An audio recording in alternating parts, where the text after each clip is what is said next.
চলো বন্ধুরা, আবার চলে এলাম অনেক দিন পরে। কি করব বলো, এই যে পরীক্ষার জন্য এখানে ছিল না, আমার বিড়ালটা ছিল হচ্ছে ওর মাম্মির বাড়ি। তো যাই হোক, আজকে তো নিরামিষ, কালকে নীল ষষ্ঠী, উপোস আছে। তো এই জন্য এখানে করে নিয়েছি গরম গরম ভাত।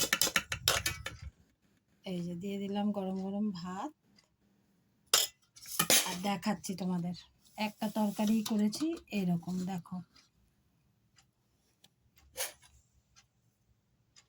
এই যে এখানে তেল তেল করে একটু পটল পোস্ত করে নিয়েছি।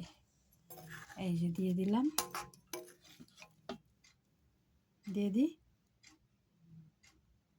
দিলাম এখানে গরম গরম পটল পোস্ত।